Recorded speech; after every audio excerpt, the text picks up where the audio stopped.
Good morning, my dear students. So today I will explain you physical changes, and now we are on the page number 75 of your book. So let's start with physical changes.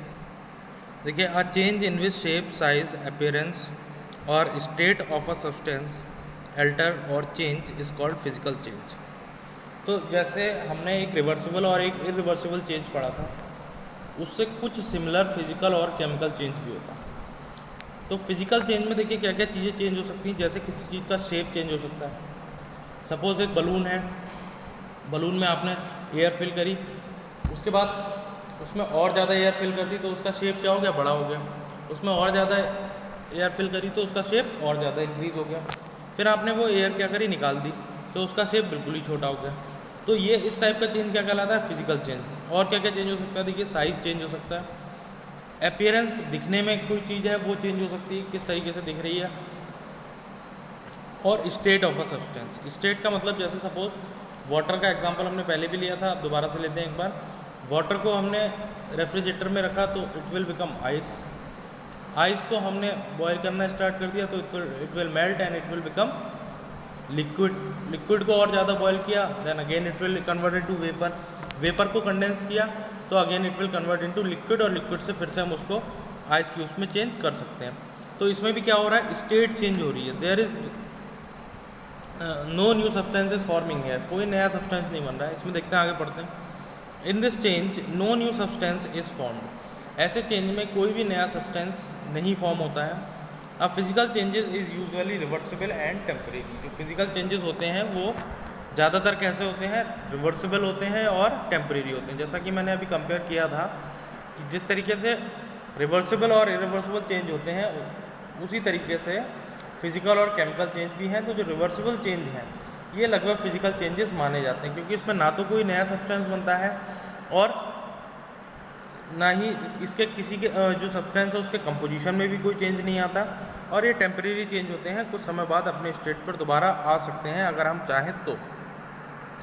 एक towel का example लिया था हमने, बारिश हो रही है, towel गीला हो गया, उसको हमने दोबारा सनलाइट में ड्राई किया तो क्या होगा, वो एक फिजिकल चेंज है, उसमें कोई भी नई चीज़ नहीं बनी और जो टॉवल थी वो दोबारा से अपनी स्ट्रेट फॉर्म में आ गई। कंसिडर द फॉलोइंग चेंजेस, कुछ चेंजेस के बारे में देखते हैं। When we freeze water, it changes into ice. Okay, so when we freeze water, it changes into ice. Here the physical state of liquid water changes into solid ice, but no new substance form. तो water का मैंने आपको अभी पूरा example दे दिया, states में interchange हो रहा है तो कोई भी नया सब्सटेंस नहीं बन रहा है। ये क्या है, ये सिर्फ स्टेट में चेंज हो रहा है। तो इस और ये एक टेम्परेरी चेंज है, तो इस टाइप के चेंज को हम लोग फिजिकल चेंजेस बोलेंगे। Next, when we stretch a rubber band, its shape changes. Here also no new substance is formed. जब हम किसी रबर बैंड को स्ट्रेच करेंगे तो वो क्या होगा, पहले से थोड़ी सी लेंथ उसकी इंक्रीज हो जाएगी, वापस से अगर हम उसको छोड़ेंगे तो वो दोबारा से अपनी शेप में आ जाएगा। इसमें भी हमें कोई नया सब्सटेंस नहीं मिलेगा, कोई नया सब्सटेंस फॉर्म नहीं होगा, और ये भी एक टेम्परेरी चेंज है क्योंकि जो रबर बैंड है वो दोबारा से अपनी स्टेट में आ जा रहा है। तो this is also an example of physical change. When we inflate a balloon, its size changes but no new substance is formed. Balloon का भी मैंने अभी आपको एग्जांपल दिया। As much as air you can fill in it, it will increase its shape. But if the air will emit out, it will come into its original shape. दोबारा से वापस जो बलून है वो अपनी शेप में आ जाएगा। तो ये भी कैसा हो जाएगा, physical changes. Similarly, dissolving of salt or sugar in water, folding a paper, evaporation of water, melting of butter are some example of physical changes. So here some examples are given. तो देखिए most of the example जो है वो reversible change की ही तरह है physical change में भी। Now chemical changes, a chemical change is usually irreversible. कैसे होते हैं, इरिवर्सिबल, दोबारा से अपनी फॉर्म में नहीं पहुंचाया जा सकते। In order to understand a chemical change let us do following activity. एक एक्टिविटी है यहाँ पर दे रखी है। To understand a chemical change material क्या क्या चाहिए होगा, beaker, vinegar, baking soda and a spatula. Spatula is just like spoon. We can say it is spoon of chemistry laboratory. जैसे घर में स्पून होता है उसी तरीके से केमिस्ट्री लैब में हम लोग स्पैचुला का यूज़ करते हैं। Procedure, take 5 ml of vinegar in a beaker and a spatula of baking powder to it. Observe the changes carefully. क्या होगा, देखिए बबल्स होंगे। ऑब्जर्वेशन में a hissing sound is produced and a gas is evolve, एक bubbles के साथ एक gas निकलेगी। Conclusion, since a gas is evolve, तो इसका मतलब वहाँ से कोई नया सब्सटेंस बन रहा है, that is a new substance is form. The mixing of vinegar with baking soda is a chemical change. Also we can not get back vinegar and baking soda once they are mixed. अगर एक बार हमने इनको mix कर लिया तो हम दोबारा से ऑब्टेन नहीं कर पाएंगे और ये एक परमानेंट चेंज हो जाएगा और उसमें देखिए एक नया सब्सटेंस भी बन रहा है, that's why it is a chemical change.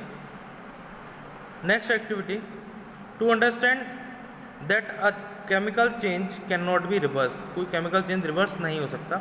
And incense stick and a match box, अगरबत्ती की बात करिए जो सभी के घर में होगी, and a match box. Procedure क्या है, an incense stick with a match stick and note your observations. On lighting an incense stick, smoke, ash and smell are produce. क्या क्या प्रोड्यूस होगा, देखिए स्मोक धुआं निकलेगा, ऐश उसकी बची हुई राख और smell. Also the size of the incense stick becomes small, धीरे धीरे उसका साइज भी क्या हो जाएगा, डिक्रीज होता चला जाएगा। कंक्लूजन क्या निकलेगा, new substance are formed on burning an incense, जब इंसेंस को बर्न किया तो कोई नया सब्सटेंस बन रहा है। We can not get back the original incense, हम दोबारा से जो इंसेंस है, जो हमारी अगरबत्ती है, उसको दोबारा से नहीं मिल पाएगी और ये कैसा होगा, ये एक परमानेंट चेंज होगा और इसमें नया सब्सटेंस भी बनना है। So this will be an example of chemical change. So thank you very much. From tomorrow we will start from difference between physical and chemical change. That's all for today.